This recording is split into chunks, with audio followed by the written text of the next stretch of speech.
दक्ष news, सामान्यांच्या हक्कासाठी नेहमी दक्ष.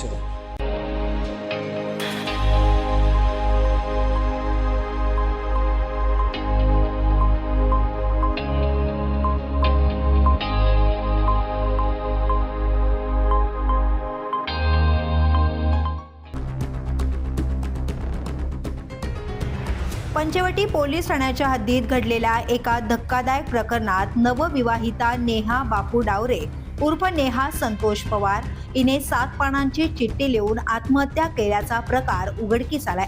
आत्महत्येपूर्वी तिने लिहिलेल्या चिठ्ठीत तिच्यावर जबरदस्तीने कौमार्य चाचणी करण्यात आली.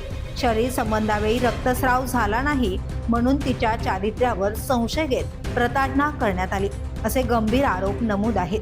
मासिक पाळी आली असता सासूच्या सांगण्यावरून नंदेने सॅनिटरी पॅड वापरून तपासणी केली, तर नवऱ्याने स्वतःचे बनियान फाडून रक्तस्राव होतो का ते पाहिले.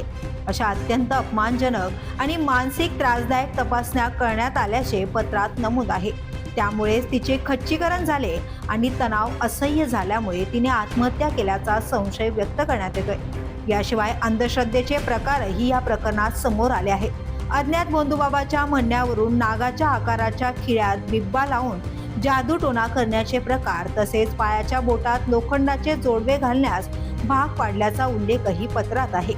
या सर्व प्रकरणाची सखोल चौकशी करून आरोपींवर सामाजिक बहिष्कार विरोधी कायदा आणि जादूटोणा विरोधी कायदा लागू करावा, तसेच भोंदूबाबाला सह आरोपी करावे, अशी मागणी महाराष्ट्र अंधश्रद्धा निर्मूलन समितीने केली असून त्यांनी याबाबत निवेदन पंचवटी पोलीस ठाण्याचे वरिष्ठ पोलीस निरीक्षक गजेंद्र पाटील यांना दिले आहे.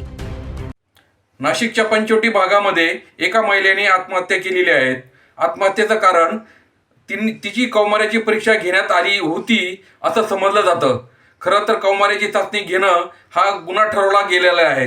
महाराष्ट्र सरकारने निलमताई गोरे यांच्या मार्गदर्शनाखाली तसं सांगितलेलं आहे आणि तसे प्रत्येक पोलीस स्टेशनला आदेशही दिलेले आहेत. असे होऊ नये असे गुन्हे घडत आहेत. त्यामुळे या घटनेमध्ये महिला आयोगाने लक्ष घालावं, पोलिसांनी सबळ पुरावे गोळा करून सदर महिलेस न्याय देण्यासाठी प्रयत्न करावे, अशी मागणी महाराष्ट्र अंधश्रद्धा निर्मूलन समिती करत आहे.